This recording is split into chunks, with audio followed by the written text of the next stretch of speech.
A dog. Is that our cue to leave? I don't feel like fighting no dog today. Right. I don't know what that was. 300 graves out here? Easy. Yeah, it's, if not more. Huge old cemetery. Obviously the burials continued here.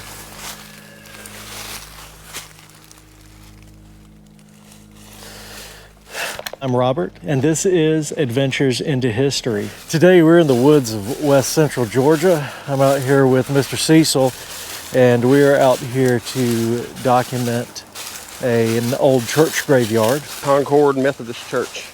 And so the church went away like what, in the late 1800s? Late 1800s. It was established somewhere between the 1820s and 30s. Only thing that remains today is this huge graveyard. Cecil and I've already walked out there and seen it. Of course, Cecil is doing surveys of different Georgia counties, recording all of the cemeteries that are able to be found in those counties. There's probably hundreds of graves out here in these woods. And we think we found where the church actually was, just coming up right ahead of us. The old roadbed runs right over there. Church was described in a history book as being, what, about 150 yards away from the cemetery? Yeah. So we think that this is it, or its location right here. And all we really see today is just a pile of stones, but probably for the foundation. We can see that these were stacked. There's more running out through there, but the only piece that remains that's actually properly stacked is right there. So that is probably the site of the church right here, and the huge cemetery is just behind it. And another thing to note is that while we've seen a lot of cemeteries in various stages of disrepair, this is probably the first cemetery that we've ever been to that's actively being damaged by hogs, wild and invasive hogs of all things. So we'll show you some of the signs of that down here too. The cemetery has a lot of different types of graves in it, a lot of different examples of graves out here, so it'll be interesting to see. All right, so first grave is going to be Confederate marker. First Sergeant W.T. Robertson, Company K, 25th Georgia Infantry, CSA.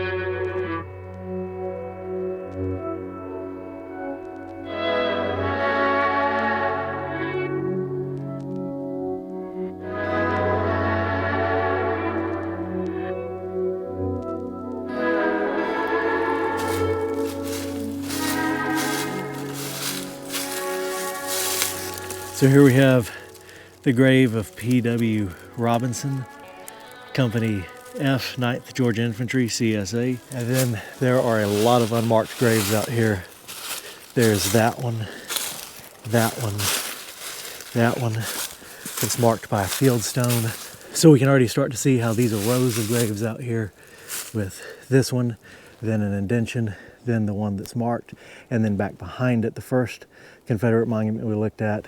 And then that's an additional row of graves. We can see indention there, indention there. But this is probably one of the coolest things that I've seen in one of these old cemeteries. This is a different variation of the grave house. We have seen a lot of different grave houses over the years that we've been doing this, usually built out of wood. This one built on top of a fence.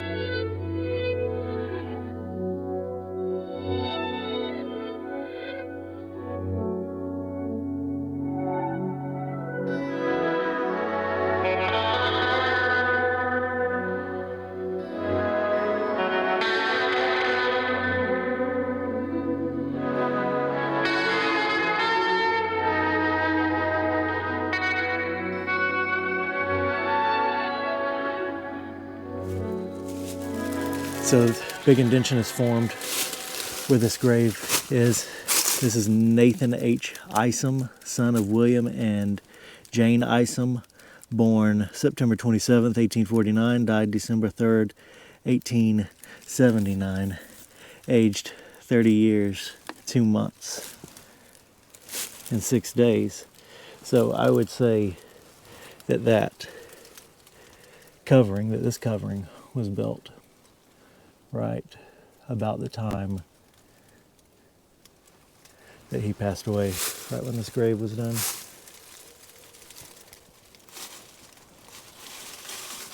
And it held up pretty well over the years. Of course, these places were maintained often for many years after the grave house was built and the burial was put here. And they were maintained for many, many years after that, prior to falling into abandonment. You can see that there's a little rock wall dividing this rock wall, which is a separate burial plot, and this grave right here. See, they just did that with a little rock wall. So there are 2 graves in here within this stacked fieldstone wall, and they actually are marked.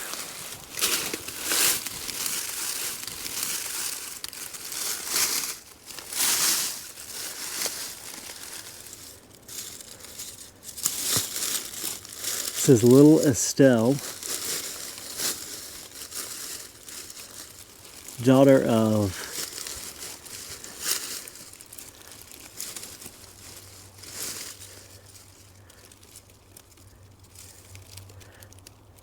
I can only see the first initial, M, and Ludi Isom.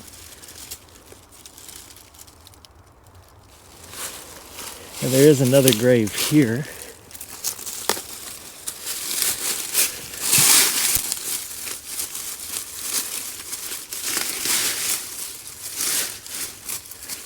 Does not appear to be a marker though for that one. So grave there, it actually does have a footstone. An unmarked grave here.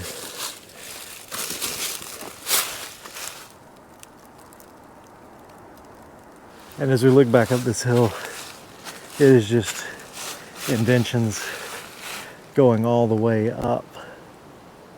It's just a row of graves there, a row of graves here, a row of graves leading up to these. And then as we come back down the hill, you got an indention, indention, indention, indention, indention, indention, and then back up the hill.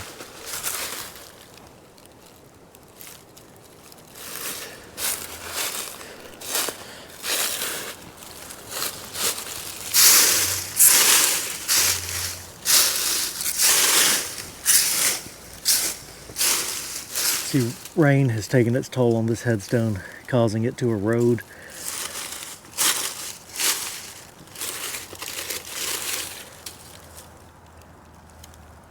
It's Charles Thomas.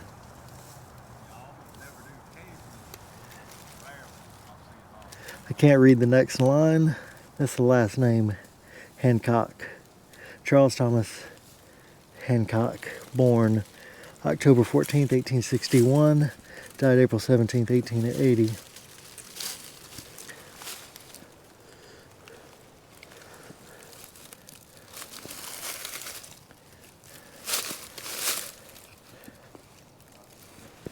All right, so there's another grave that's unmarked that a tree's growing up in the center of. And then we have fieldstone right here, marking a grave, fieldstone there, and then indentions all over.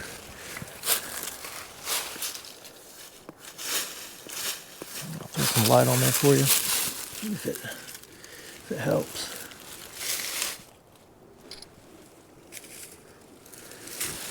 I was telling him that little obelisk is buried in 1836. Oh, really? Probably one of the older ones in the county. Yeah, it is.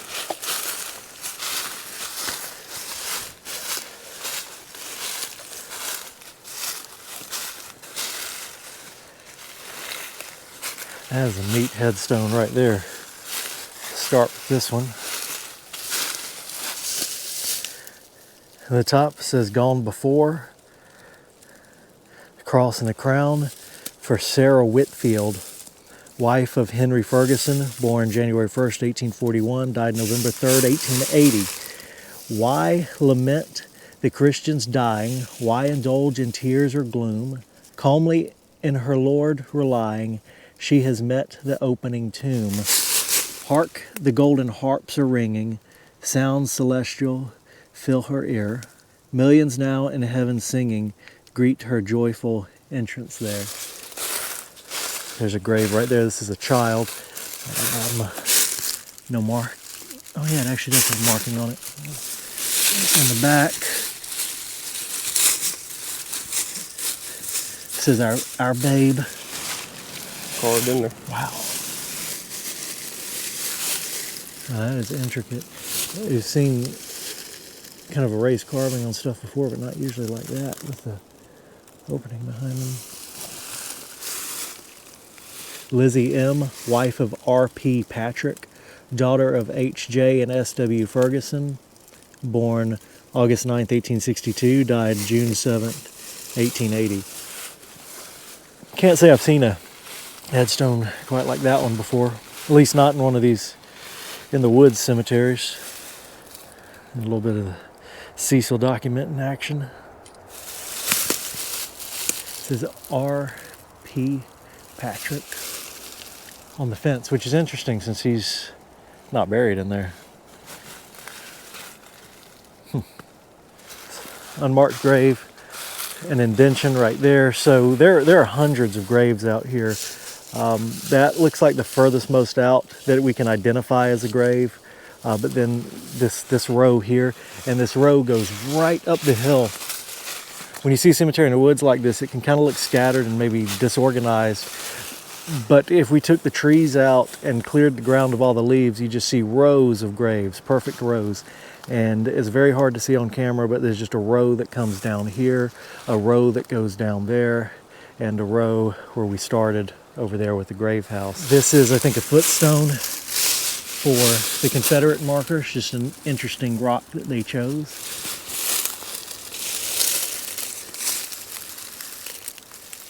James A. Hansen, Little's Company, Hood's Battalion, CSA. That's a new one on me. Got a fieldstone box tomb right there. Great fieldstone wall. Here with many graves in it. Probably children, I would say, looking at the size of them. You can see a fieldstone marker right there. So don't look like adult graves. The rock walls out here in the cemetery are absolutely amazing. Then back here we do have another row right here coming up. You see there's that fieldstone, which I'm wondering if this, because that fieldstone, that triangular one I pointed at and said maybe a footstone, I still think that that's what that is, but I was wondering if that wasn't a headstone coming out. Kind of hard to tell. There's another one right there that's just kind of covered in leaves. We can't see it, but the rows keep going. Now these fieldstone box tombs are absolutely incredible. Some of the nicest that I've seen that are still stacked as they originally were. Most of the ones we see have sank down a little bit, like this one right here. But this one is just absolutely as straight and square as the day it was stacked. It's pretty level. Of course, another one there and another one there. Rock wall again here. Beautifully stacked rock wall. No visible markers within it. And then another rock wall around this individual's grave here.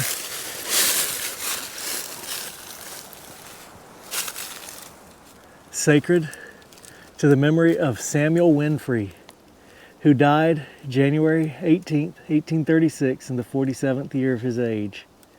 Father, thy body to dust has returned, but thy memory still dear will ever remain.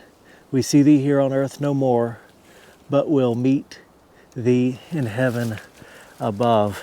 Like Cecil mentioned earlier, this is a very early grave for this area. Most of the settlement happened here in 1828. So in 1836 makes it one of the earliest we've seen. And that is a very thick and well stacked rock wall around this grave here. Same thing for this beautiful rock wall around that large plot.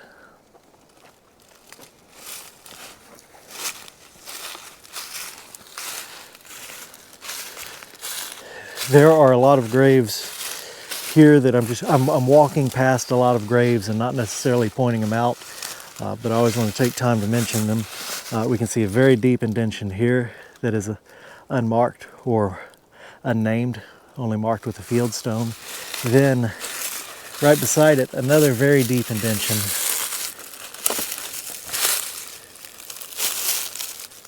For, of course, a marked grave. And this is a case that this headstone is what we would consider backwards from how they normally are oriented. Sacred to the memory of Elizabeth Ferguson, consort of G.H. Ferguson, born October 11th, 1799, died July 26, 1854. Actually, the older graves are the ones that seem to be more commonly oriented backwards, whereas the name usually faces the footstone. On these where it's backwards and faces away from the actual burial. Don't know the reasoning for this, but it seems like it was more common the older you get with the graves, and newer usually is facing as we would traditionally expect. Also, it just seems in certain maybe specific denominations they would have the headstone facing backwards.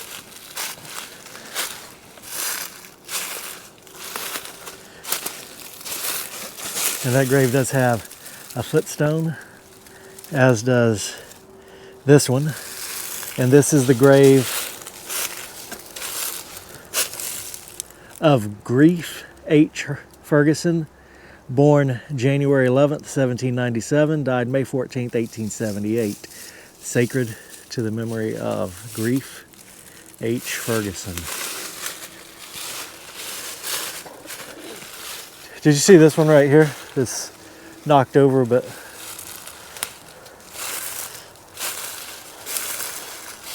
I don't know if we'll be able to get a name on it or not.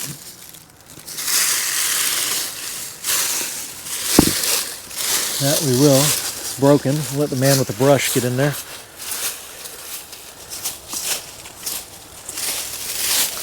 Ferguson.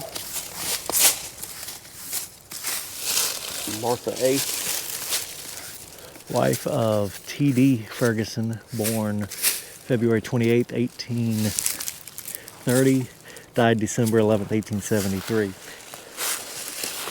Might have to get you to put a shadow on this one for me.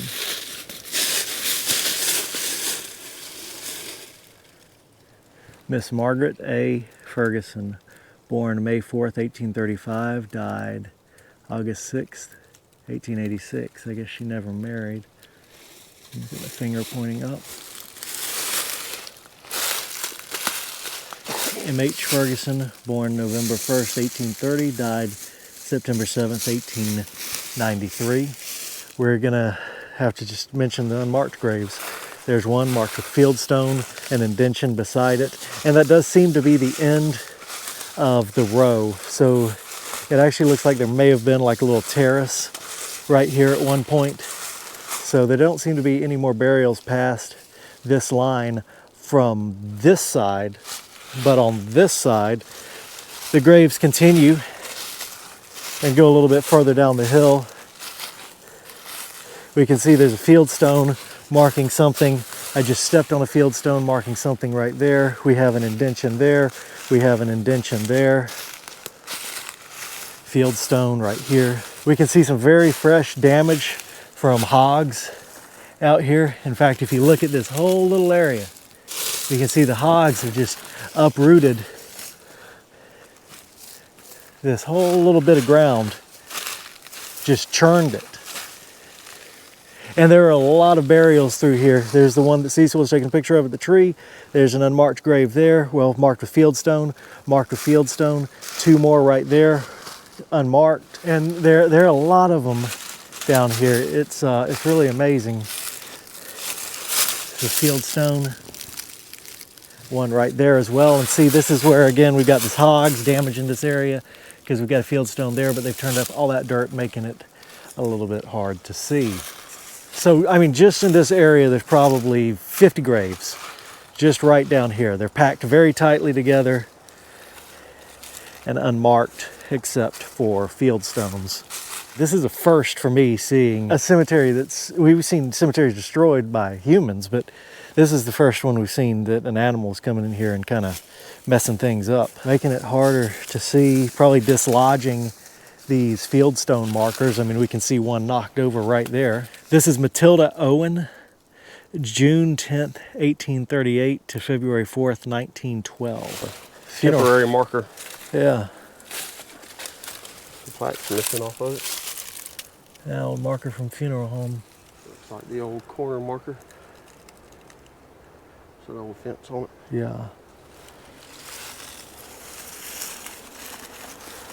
I've always heard how damaging these hogs are to this area. Again, but you know, if we can add a new thing to the list of things that they damage in a historic cemetery. We have more fieldstones right there, and then footstone for this marked grave. Grave right there, marked only by a fieldstone. Lula Evans, born December 20th, 1860, died October 10th, 1907. They do have some trees down in here from a tornado or storm that blew through.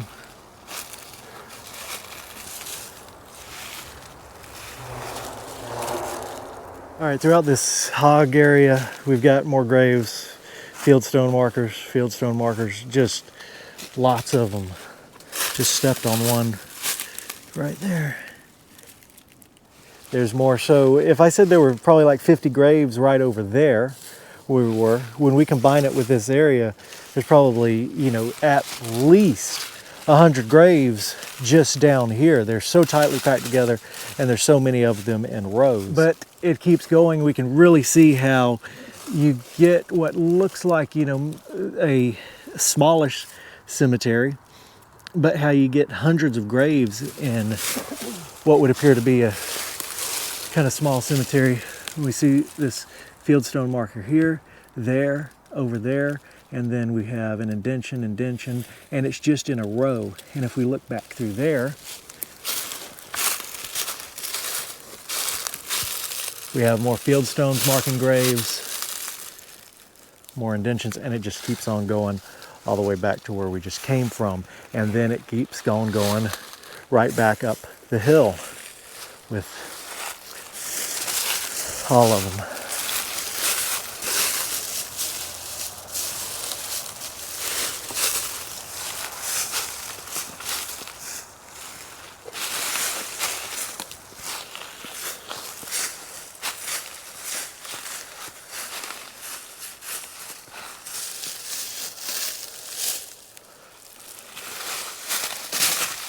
No engraving on the obelisk right there, but this is the grave of Lewis Holmes, November 15th, 1832 to September 26th, 1912. And I know I'm just like repeating myself, but there's fieldstone marked graves going all the way up there. So if we look, starting up there, we've just got a row that goes all the way down. All the way straight on down to that tree that's fallen down there where we came from. And I just think it's important to acknowledge the graves that don't have headstones as well out here, because they can be some of the ones that are in the most danger. And as we're coming back, this is row. Unmarked graves goes down there. Then we have indention, fieldstone marker, and another row goes up that way. But this is one of the more unique grave markers out here.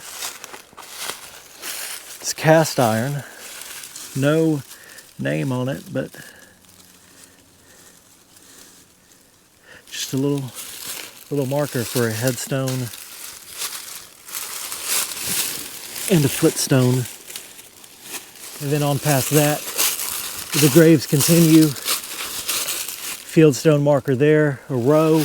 Then back behind that is another row that just starts right there. Fieldstone markers going all the way back down. This looks like an old little drive up to this cemetery right here. So this is the old roadbed right there. And then that looks like a little drive that came up here, kind of cut in. So maybe for some access to the cemetery. Do you see this down here, Mr. Cecil?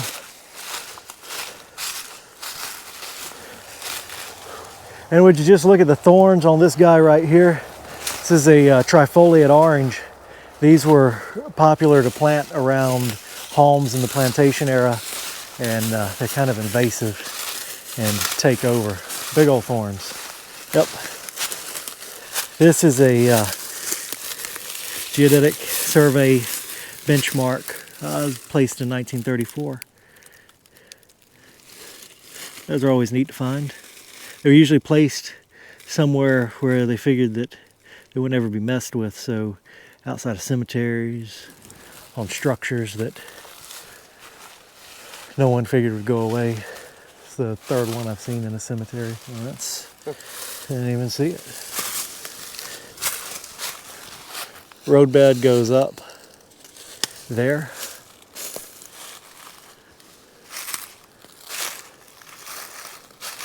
It's a very wide, extremely wide roadbed from that embankment all the way over. That's like a equivalent of a 4-lane for an old wagon road. That rock on the sides. Yeah.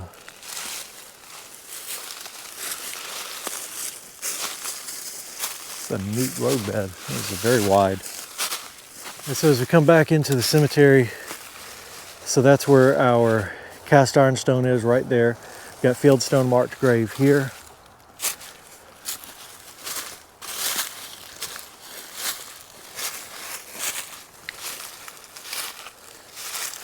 Lots of graves right here.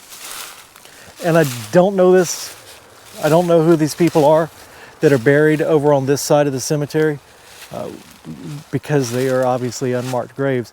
But I just have to say, because it always should be noted, that in a church graveyard that dates back to this era, prior to emancipation, oftentimes the enslavers would bring their enslaved people to church with them, and they would be buried in the church graveyard, but they would often be segregated in the church graveyard, whereas you had the white families on top of the hill. You would have burials of enslaved people down on the side of a hill and in lesser than desirable burial places. I don't know that that's the case here, but I think that it should just be noted so their story is always told as well. Fieldstone marker. And certainly we can't say that just because it has a fieldstone, it's the grave of an enslaved person, because there are a lot of unmarked and fieldstone graves scattered throughout this cemetery as a whole.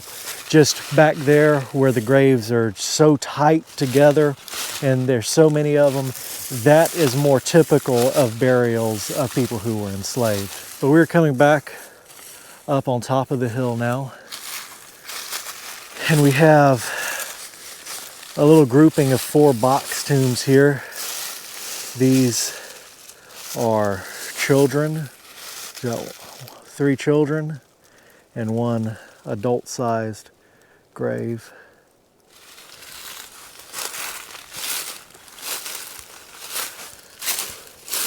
You know, I thought that this was a marker. That's just a nice flat natural stone. It's always sad to see the unmarked graves, you know, because we do not know who they are. And when they were buried here, the people who buried them here and marked the graves with these field stones and no name, they themselves never would have thought that anyone wouldn't remember who's buried in the unmarked graves. But now they've been lost to time. Got more hog damage here. Field stone, field stone, field stone. Then we have it once again, another row of box tombs. That one is collapsed. We have that one and two others. On the other side of the tree, more box tombs.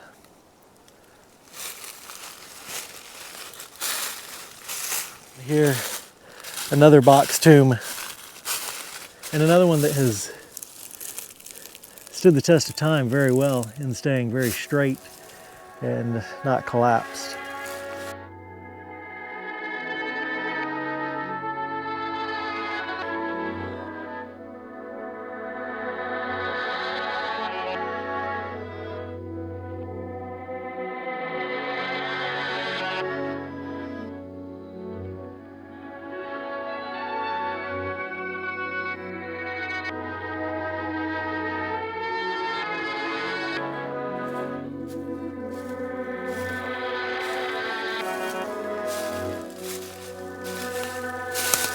As we head back up to the top of the hill, I see some graves that I missed when I started up here. Some fieldstone marked grave right here. But these two I did not see.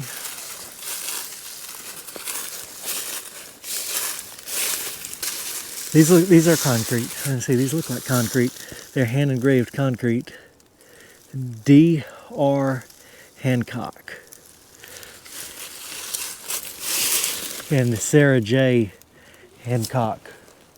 An interesting variety of grave markers here. My favorite out here is definitely the grave house. I'm glad that nothing fell on it when that storm came through. You look at that tree that's fallen right there, and I think it's such a good thing that nothing fell on this one. And I say that, and it has this dead pine tree right behind it.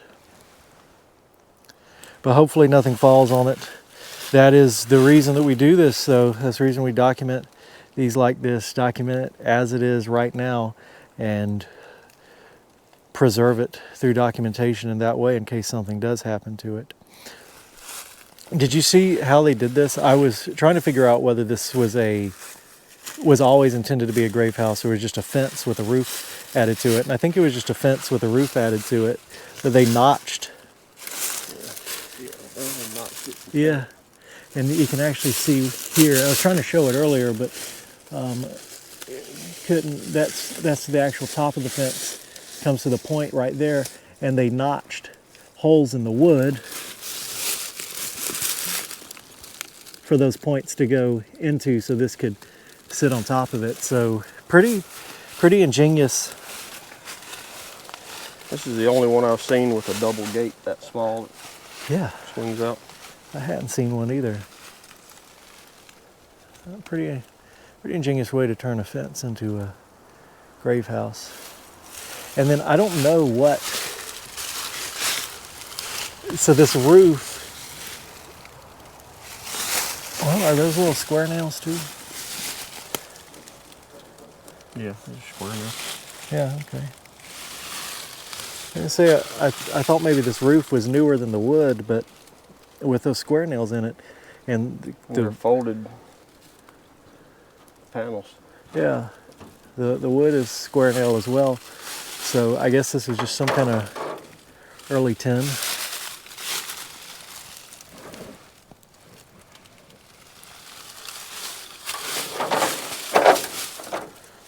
It's pretty neat. And then I think that little rock wall that they built with the stones on their side, kind of dividing this plot and this grave here is kind of interesting. Did you see this little headstone within this rock wall? Right there? No, what's it say on it? Little Estelle.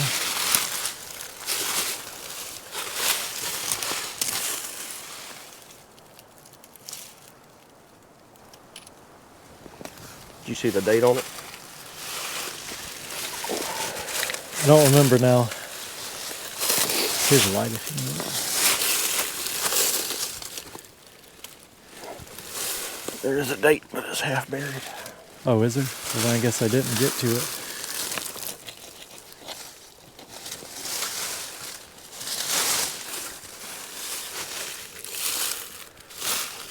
Can't be right.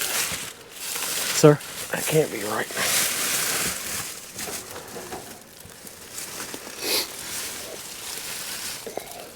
Okay. September 1880, age 13 months. What was that one? That one is 1879.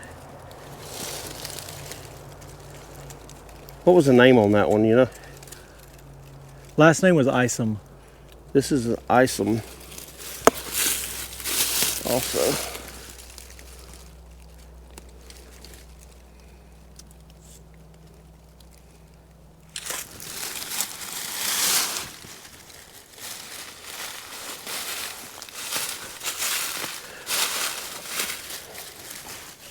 Filled stone on that side. Okay, and say I felt around over there to see if there was a marker, so it's going to be a shame if you found one and I didn't. Well, this is a big cemetery. There's a lot of graves out here. There's a lot more than you would think, even with the size of it. The rock work is amazing out here.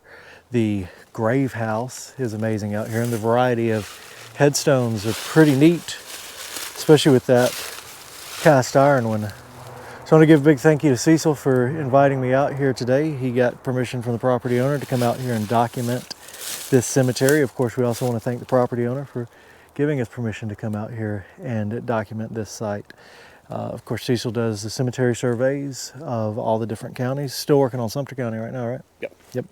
And so big thank you to Cecil for everything that he does in the preservation world. And it is another one documented. And the property owner said we could come back out here sometime, so maybe we'd be able to bring back out historian Dan and take a look at this one. You might know some of the stories of some of the people out here. So hope you folks at home enjoyed. Again, big thank you to Cecil, and we'll see you next time.